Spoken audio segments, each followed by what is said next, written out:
तो चलिए शुरू करते हैं। હેલો દોસ્તો, welcome back to my channel.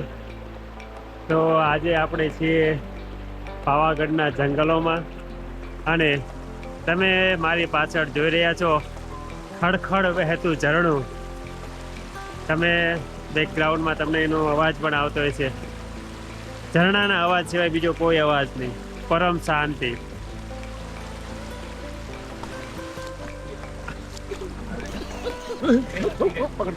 અને આ ભાઈબંધો આયા છે શાંતિની ખોજમાં। મિત્રો, તો આપણે છીએ પાવાગઢના જંગલમાં અને જવું છે આજે આપણે નાઝર માતા જે વોટરફોલ છે, વોટરફોલ સુધી જવાનું છે। અને તમે જે મારા બેકગ્રાઉન્ડની માં જોઈ રહ્યા છો નદી, એ નદી જ્યાંથી આવે છે એ નાઝર માતાનો જે વોટરફોલ છે, ધોધ છે, ત્યાંથી આવે છે। એટલે આ નદીનું જ્યાં શરૂઆત થાય છે ત્યાં આપણે જંગલની અંદર જઈશું। આ તો એક વચ્ચેવાળો પાર્ટ છે, પણ તમે જોઈ શકો છો કેટલી શાંતિ છે। અને તમારે શાંતિથી બેસીને ફોટોગ્રાફી કરવી હોય કે પછી નાહવું હોય તો એકદમ મસ્ત પાણી છે અને તમને મજા આવી જાય એવો આ વિસ્તાર છે। તો ચલો આપણે જઈએ નાઝર માતા વોટરફોલ। તો આ છે કુદરત। જો તમને કુદરત ગમતી હોય, નેચર લવર હોય તો બહુ મસ્ત જગ્યા છે અને તમને કહેવાય કે એકદમ શાંતિની અનુભૂતિ થશે એવી આ સરસ મજાની જગ્યા છે। તો ચલો પહોંચીએ આપણે નાઝર માતાએ। જય માતાજી। તો દોસ્તો, ટેન્શનને મારો ગોળી અને નીકળી પડો ફરવા માટે। તો આપણે મિત્રો જઈ રહ્યા છીએ નાઝર માતા વોટરફોલ। પણ એ વોટરફોલે પહોંચીએ એ પહેલાં આવો સરસ મજાનો સુંદર રસ્તો તમને જોવા મળશે। આટી ઘૂંટીવાળો રસ્તો છે, વળાંકવાળો, પણ તમે બંને બાજુ જોશો તો હરિયાળી જ હરિયાળી। અને આવો સરસ મજાનો રસ્તો જોઈ અને તમારું મન જે છે એ આનંદથી પ્રફુલ્લિત થઈ જશે। આમ પણ અઠવાડિયાના 5-5 દિવસ શહેરના ટ્રાફિકના ટેંટે અને ટોંટોના અવાજથી કંટાળેલા લોકો માટે આ રસ્તો સ્વર્ગ સમાન છે। ડામરના રસ્તાને બાય બાય અને ટાટા કહીને આપણે નીકળી પડ્યા છે જંગલની અંદર। દોસ્તો, જ્યારે પણ તમે આવા કુદરતી સ્થાનની મુલાકાત લો છો ત્યારે એક વસ્તુનું ખાસ ધ્યાન રાખજો, તમારી જોડે કોઈ પ્લાસ્ટિકનો કચરો તમે ત્યાં લઈને ન જશો, અને જો લઈને જતા હોય તો તમારી જોડે એને પાછો લઈને આવશો, જંગલની અંદર ફેંકશો નહીં। તો આપણે જંગલની અંદર જઈ રહ્યા છીએ તો તમારે શારીરિક રીતે સક્ષમ હોવા જોઈએ। ટ્રેકિંગ વાળો રસ્તો છે એટલે આપણે આ બધું જે જંગલની કેડી જે છે તે ટ્રેકિંગ કરી અને આપણે તે ધોધ સુધી પહોંચવાનું છે। એટલે તમારા ચાલવાની પ્રેક્ટિસ હોવી જોઈએ અને તમે શારીરિક રીતે મેં કીધું એમ સક્ષમ હોવા જોઈએ તો અને તો જ આવું સાહસ કરવું જોઈએ, નહીંતર આવા સ્થળોએ જવાનું ટાળવું જોઈએ। કહેવાય છે ને કે મુશ્કેલી પછી આનંદ હોય છે। તો તમે અઘરું ટ્રેકિંગને જ્યારે પાર કરી લેશો એટલે તમને કંઈક આવો કુદરતી નજારો જોવા મળવાનો છે। દોસ્તો, દુનિયામાં તમે ઘણા લોકોને સ્વર્ગની વાત કરતા સાંભળ્યા હશે। મને ખબર નથી સ્વર્ગ શું છે, પણ અહીં જે ફિલિંગ આવે છે, બંને બાજુ પાણી ભરેલું છે અને વચમાં પુલમાં હું જે ચાલી રહ્યો છું અને એનો જે મને આનંદ આવી રહ્યો છે, હું એવું કલ્પના કરી શકું છું કે કદાચ જે સ્વર્ગ હશે એ આના જેવું જ હશે। પુલને ક્રોસ કર્યા બાદ આવી જાવ સામા છેડે અને ત્યાં ફરીવાર આપણે શરૂ કરીશું ટ્રેકિંગ।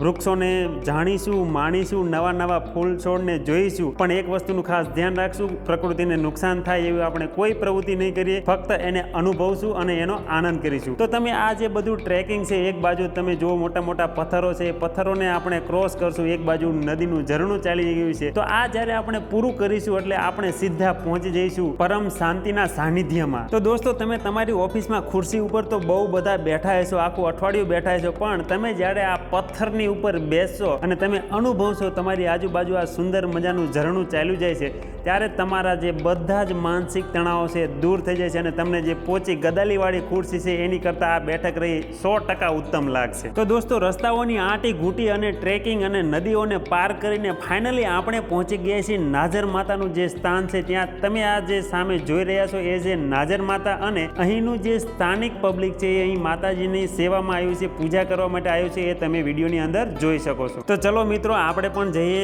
માતાજીના દર્શન કરવા માટે। ઉપરથી સરસ મજાનું પાણી વહી રહ્યું છે, ધોધ વહી રહ્યો છે અને એ જે ગુફા છે એની અંદર બેઠા છે એ માતાજીનું નામ છે નાઝર માતા।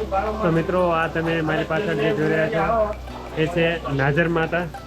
અહીં માતાજીનું એવું સત છે કે કોઈ પણ સિઝન હોય, ચોમાસામાં જ પાણી હોય એવું નહીં, પણ ખરો ઉનાળો હોય તો પણ અહીંના જે સ્થાનિકો છે એમનું એવું કહેવું છે કે અહીં પાણી ક્યારેય ખૂટતું નથી અને ચોમાસા દરમિયાન તો સતત ધોધ ચાલુ જ છે। તમને હું બતાવું, જો તમે આ તમે જોઈ રહ્યા છો, આ છે નાઝર માતા નું મંદિર છે।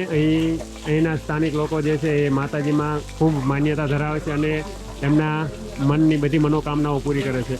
અને અહીં માતાજીની એવી આસ્થા છે કે ક્યારેય પાણી ખાલી થતું નથી. આ તમે જોઈ રહ્યા છો નાઝર માતા. અને અહીં આ બધા સ્થાનિક શ્રદ્ધાળુઓ જે છે એ સેવા કરવા માટે આવે છે. અહીંના સ્થાનિક લોકોને પૂછતા એ લોકોએ એવું જણાવ્યું કે આ જે નાઝર માતા છે એ મહાકાળી માના બેન છે, પણ બંને બહેનો વચ્ચે ઝઘડો થતા આ નાઝર માતાએ મહાકાળી માને એમ કીધું કે હું તારી નજરથી એવી જગ્યાએ જતી રહીશ કે જ્યાંથી તું મને જોઈ નહીં શકે. એટલે અહીં જંગલમાં દૂર આવી અને આ જે એક ગુફા જેવું છે ત્યાં આવીને વસી ગયા. સ્થાનિક લોકોનું આવું માનવું છે. તો મિત્રો આ તમે જે જોઈ રહ્યા છો એ છે નાઝર માતા વોટરફોલ. અહીં તમે જોઈ શકો છો કે ઘણા બધા જે સહેલાણીઓ છે એ અહીંયા હાલમાં આ વોટરફોલનો આનંદ માણી રહ્યા છે અને સરસ મજાનું ઠંડુ એવું ઝરણું જે છે એ ઉપરથી વહી રહ્યું છે. અને આ ઝરણું જે છે એ જ ઓળખાય છે નાઝર માતા વોટરફોલ તરીકે. તો મિત્રો તમે છો મારી સાથે અને તમે આ માણી રહ્યા છો નાઝર માતા વોટરફોલ. નજારો છે એક નંબર, આનંદ જ આનંદ આયા રાખે. તો ચલો ત્યારે હવે આપણે વોટરફોલની ઉપર જઈએ અને ઉપરનો નજારો જ કંઈક કેવો દેખાય છે એને જોવાની કોશિશ કરીએ. તો મિત્રો તમે વોટરફોલની ઉપર ચડશો એટલે તમને નીચેનો નજારો જે છે એ કંઈક આ પ્રકારનો જોવા મળશે. તમે સહેલાણીઓ જોઈ શકો છો, બહુ બધા જે લોકો છે એ અહીં વોટરફોલનો આનંદ કરવા આવી ગયા છે. હેલો ગાઈસ, આજે અમે વડોદરાથી આવી પહોંચ્યા છે નજર માતાનો દર્શન કરવા માટે. અહીંયા તમે જોઈ રહ્યા છો આ ધોધ એટલો સુંદર નજારો છે. પબ્લિક પણ સહેલાણીઓ પણ ઘણા બધા આવી પહોંચ્યા છે. અહીંયા કુદરતી સૌંદર્યની મજા લઈ રહ્યું છે. મસ્ત પાણી આવી રહ્યું છે, નાહીએ છે ને બહુ જ મજા આવે. બહુ જ મજા ને એન્જોય ઘણી કરી રહ્યા છે. તમે લોકો પણ પ્લાન કરી આવો. તમે પણ પ્લાન કરીને આવવાનું વિચારતા હોય તો મોટું ગ્રુપ લઈને આવજો. તમે ઘણી બધી રીતે એન્જોય તમે કરશો. સોલો ના આવતા. તો મિત્ર લોકો જે છે એ ફરવા આવ્યા છે અને એમને એમના અનુભવ જણાયા. ખરેખર જગ્યા બહુ મસ્ત છે. જો તમે કુદરતને પ્રેમ કરો છો, કુદરતમાં તમને મજા આવે છે તો મુલાકાત લીધા જેવી છે.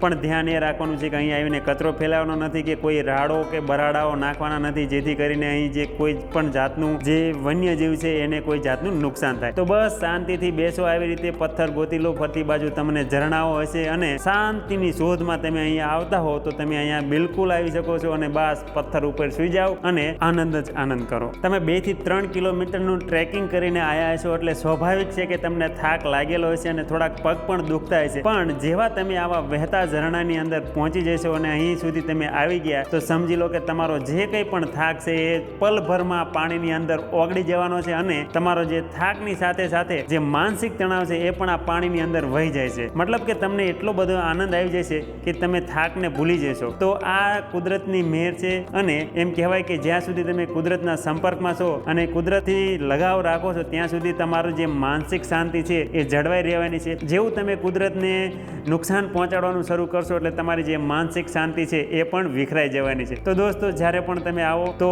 બહુ શાંતિપૂર્વક કુદરતને માણો અને કુદરતને સમજવાની કોશિશ કરો. તો બસ આ છે કુદરતી નજારો અને વોટરફોલ. ફરી મળશું કોઈક નવા વિડીયોની અંદર કોઈક નવા સ્થળ સાથે. બસ હસતા રહો, ફરતા રહો અને પોતાની જિંદગીની અંદર મોજમાં રહો. ફરી મળીએ નવા વિડીયોમાં. જય હિન્દ, જય ભારત. જો ચેનલને સબસ્ક્રાઇબ કરવાનું બાકી હોય તો સબસ્ક્રાઇબ કરતા જજો મારા વાલા.